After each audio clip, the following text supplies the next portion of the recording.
You're listening to Beyond the Sermon, the podcast of First Methodist Church in Collingswood, New Jersey. Our goal is to not only share our sermons, but to go beyond the sermon with conversations about what we're learning and what God is doing in our lives and our community. You can find out more information about our church at fumccollingswood.org. Thanks for listening. All right, this morning we are continuing in our summer sermon series on the songs of summer, our look at the Psalms. And this morning, I was just wondering, have you ever had trouble trying to find something that you know that you should be able to find? Anybody? You know you should be able to find. You're looking, and at some point, your looking shifts from looking for that thing to searching for that thing. You know what I mean? You know what I mean. It's like you cross a line from where you cross a line to where finding that thing is just as important as the thing itself, right? You just don't want to be defeated in that. Ever since we moved from Mullica Hill to Collingswood last year, we've been searching and searching and searching for a container of cookie cutters that we would have sworn that we packed. Both Meg and I, we have memories of putting it into one of the packing boxes. But we have torn this parsonage apart looking for these cookie cutters, top to bottom, front to back, everywhere in between. We've looked in boxes that would have no business containing cookie cutters, boxes full of sports equipment, boxes full of electronic cables, boxes in the basement, boxes in the closets, any box that we could find. And we still haven't found the cookie cutters that we are looking for anywhere. I think we finally admitted that they must have ended up in a box that went to the trash instead of a box that came to Collingswood. But you know that frustration, that feeling of frustration mixed with determination you have when you're looking for something? But then think about the elation you feel when you finally find that thing you've been searching for. Feels pretty good, doesn't it? Jesus even told a set of stories in Luke chapter 15 about people who looked for things until they found them, and the excitement that they found when those things that were lost became found. I want to read just two quick stories for us this morning from Luke chapter 15. And I'm going to be in the scriptures a lot today, so we're going to do our best to get them all up there on the screen, but feel free to pull out a Bible and flip around with me this morning. But here in Luke 15, beginning in verse 3, then Jesus told them this parable. Suppose one of you has 100 sheep and loses one of them. Doesn't he leave the 99 in the open country and go after the lost sheep until he finds it? And when he finds it, he joyfully puts it on his shoulders and goes home. Then he calls his friends and his neighbors together and says, "Rejoice with me. I have found my lost sheep." I tell you that in the same way there will be more rejoicing in heaven over one sinner who repents than over 99 righteous persons who do not need to repent. Or suppose a woman has 10 silver coins and she loses one. Doesn't she light a lamp, sweep the house, and search carefully until she finds it? And when she finds it, she calls her friends and neighbors together and says, "Rejoice with me. I have found my lost coin." In the same way, I tell you, there is rejoicing in the presence of the angels of God over one sinner who repents. If we find those cookie cutters, you better believe there's going to be cookies on a Sunday morning for everybody. And I'm signing my wife up for things that I'll have no part of, but there will be cookies. But these are the stories that came to my mind as I read over Psalm 139 this week. And I thought about this God searching for us. This God who searches us, as Psalm 139 says. How does it make you feel to know that our God searches for us like that? Like the shepherd who's lost the one sheep, like the woman who's lost one coin, like the crazy people who have lost their set of cookie cutters and can't find them anywhere.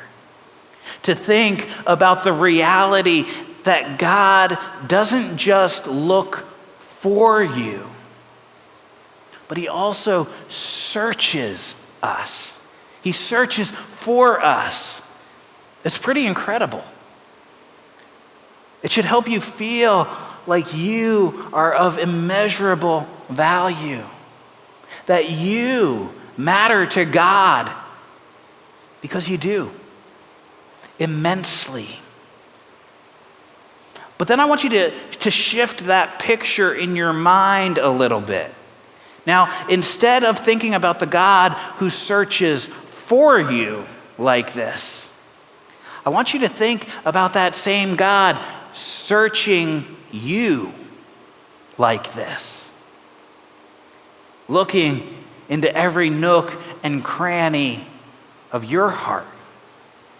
Because that's what Psalm 139, 1-5 says, right? It says, you have searched me, Lord, and you know me. You know when I sit and when I rise, you perceive my thoughts, even from afar. You discern my going out and my lying down. You are familiar with all my ways. Before a word is on my tongue, you, Lord, know it completely. You hem me in behind and before, and you lay your hand upon me. God not only searches for us, he not only looks for us all over the place, he searches us. He searches the depths of us to know us. And Psalm 139 says, to know everything about us. Now, if we're honest, I think that can sound pretty terrifying, doesn't it? The reality that God knows everything about us, everything we do, everything we're going to say, even before we say it. Because he knows everything that we think. That could be pretty terrifying. You see, no matter where we go, there's no hiding from God. Even those things we want to keep hidden, because God is everywhere. And that's what Psalm 139 says as it continues. It says, where can I go from your spirit? This is verse 7. Where can I flee from your presence? If I go up to the heavens, you're there. If I make my bed in the depths, you are there. If I rise on the wings of the dawn, if I settle on the far side of the sea, even there your hand will guide me. Your right hand will hold me fast. If I say, surely the darkness will hide me, and the light become night around me, even the darkness will not be dark to you.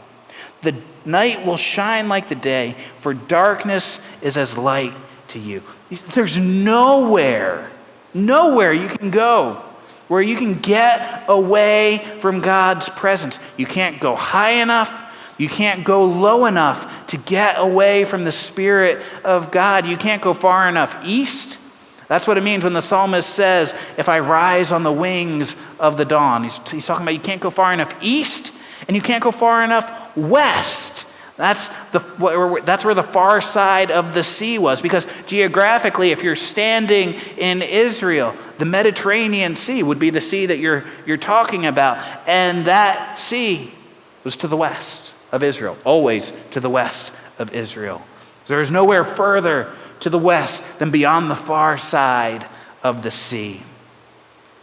We can't even hide in the dark from God, because everywhere that God is, there is light, because God himself is light. And the things we do in secret, the things we try to keep hidden, the things we think no one else sees and no one else knows about, God knows those things. He sees those things. We can't hide even those things from God. We aren't even able to hide from God in the very depths of ourselves. He knows our thoughts. He knows our desires. He knows our secrets, the things we don't even whisper to our closest friends.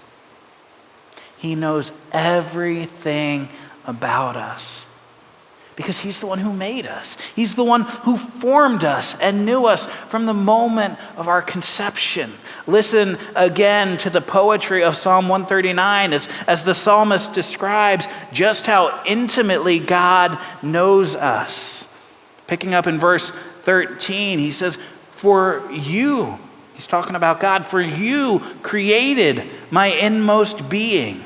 You knit me together in my mother's womb. I praise you because I am fearfully and wonderfully made. Your works are wonderful, and I know that full well. My frame was not hidden from you when I was made in the secret place, when I was woven together in the depths of the earth. Your eyes saw my unformed body. All the days ordained for me were written in your book before one of them came to be." I was reading these words when I was waiting to hear news from Jeremy and Rebecca that little Theo had arrived, thinking about how God wasn't quite done knitting him together and waiting and waiting and waiting. But just think about how intimately God knows us because of how intimately he was involved in our creation. I don't know if any of you are knitters. Anybody out there knit besides Meg? I know she does. A couple of you. I'm not a knitter.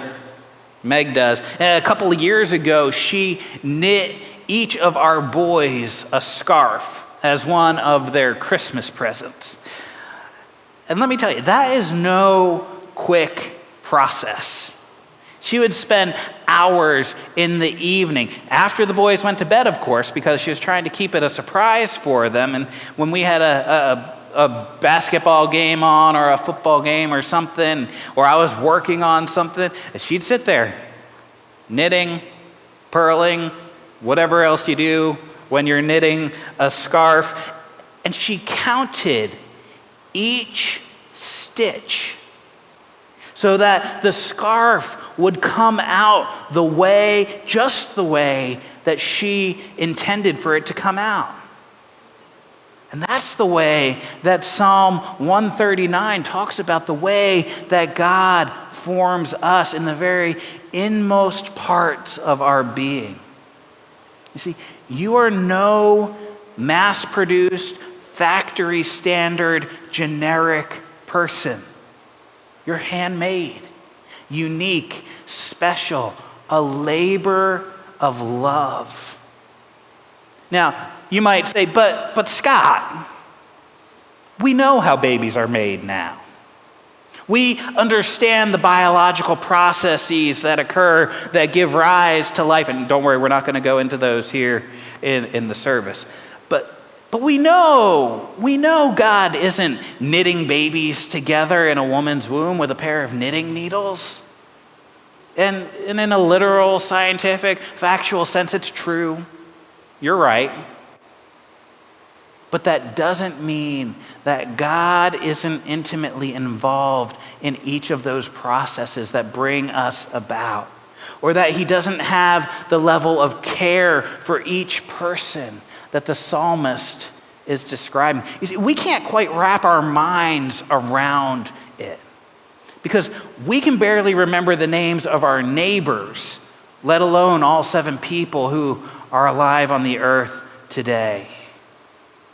And I think this is why the next thought out of the author's mouth is this. In verse 17, he says, "How precious are your thoughts, O God? How vast is the sum of them. Were I to count them, they would outnumber the grains of sand. When I am awake, I'm still with you." You see, he's blown away by the thought that God thinks about us, about me, and about you. And there's nowhere that we can go to hide from him. He knows everything about us, and there's nothing that we can keep hidden from him. Now, like I mentioned earlier, that could be a terrifying thought. I mean, maybe I'm the only one, but there are things that I've done in my life, thoughts that I've thought, that I don't really want anyone else to know about. Things that I would much rather keep hidden, parts of my life that I want to act like they didn't really happen or didn't really exist. But God knows each and every one of them. And the thing that blows my mind about it all is God knows all of those things. All those things I try to keep hidden, all the times I've failed, all the sins I've committed, all the pain I've caused, all the ugliness in my heart. And he still loves me. And he still loves you. You see, God knows the deepest and the darkest parts of our hearts, and he still loves us. He still comes searching for us. I think this is the tension that the writer of Psalm 139 feels, because in the next section of the psalm, it kind of goes off, it seems, in a completely different direction. And he starts asking God to destroy the wicked. He says, "If only, God, you would slay the wicked. Away from me, you who are bloodthirsty. They speak of you, God, with evil intent. Your adversaries misuse your name. Do I not hate those who hate you, Lord, and abhor those who are in rebellion against you? I have nothing but hatred for them. I count them my enemies."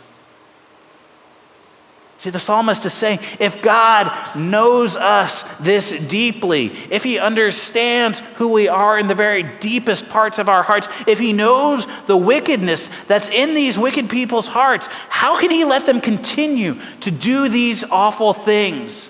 Why are these people allowed to continue in their evil?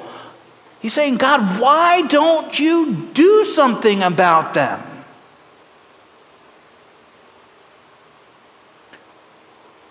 But then it's like the light bulb comes on. And the light of truth dawns on him. And he realizes all these wicked things, all these awful things, the depths of the wickedness he knows in these people's hearts, these people that the psalmist would count enemies because they're enemies of God.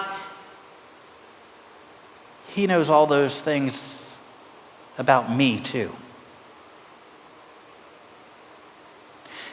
But instead of allowing that to lead him to fear or despair, to giving up, to walking away from it all, he remembers who he knows God to be and how much God loves him. He remembers how intimately God forms us, how he knows us and loves us. And so he closes the psalm right where he started, by inviting the God who has searched him and who knows him to come and search him again. He says in verse 23, "Search me, O God, and know my heart. Test me," not those other people. "Test me and know my anxious thoughts. See if there is any offensive way in me, and then lead me in the way everlasting. You see, he's come to understand that the God who sees him and knows him isn't up in heaven waiting and watching for us to screw up so that he can punish us. This God who's up there, who knows us, who sees us, who understands even the very depths of us, he wants to do a transforming work in our lives, searching us and testing us so that he can lead us out of that wickedness and into the way everlasting. Brothers and sisters, you are deeply and truly known by God. And he still loves you. He loves you with an everlasting love, and he longs to be given freedom to search our hearts, even the deepest and darkest parts of our hearts. The parts we try to hide from him, the parts we tried to hide ourselves in. Not because he wants to destroy us, but because he is for us. And he longs to see us become the fullness of who he created us to be, who he knows we can become because he formed each one of us. You see, we are so loved by God that he even put on our humanity. And he came, as he said in Luke 19:10, when he was talking about the tax collector Zacchaeus, someone who would have been considered one of those wicked people by his fellow Israelites. He said, the Son of Man, talking about himself, he came to seek and to save the lost. You see, God searches for us, the lost and the wandering, and he will search within us to find and transform what sin has broken and what doesn't line up with his character and his nature. But he also invites us to search for him. Hear this invitation that God gave through the prophet not the prophet Elijah, that was Sunday school, the prophet Isaiah. In chapter 55, verses 6 and 7, he says, seek the Lord, search for the Lord while he may be found. Call on him while he's near. Let the wicked forsake their ways and the unrighteous their thoughts. Let them turn to the Lord, and he will have mercy on them, and to our God, for he will freely pardon. Or in the words of Jesus himself in Matthew 7, ask and it will be given to you. Seek and you will find. Knock and the door will be open to you. For everyone who asks receives. To the one who seeks finds. And to the one who knocks the door will be open. There are a million things in the world that we look to, that we look for, trying to find that thing that will satisfy the deepest longings of our hearts. But those things will always leave us feeling like we still haven't found what we're looking for. Because in the words of C.S. Lewis, if we find in ourselves a desire that nothing in this world can satisfy, the most probable explanation is that we were made for another world. You see, brothers and sisters, we were made for a world in which we're able to dwell in perfect relationship with God and with one another. We were made for a world without the wickedness and brokenness of sin. We were made for a God who searches for us and searches us, and who promises to be found by us if we will search for him. So this morning I want to invite you. I want to ask you, will you seek the Lord while he may be found?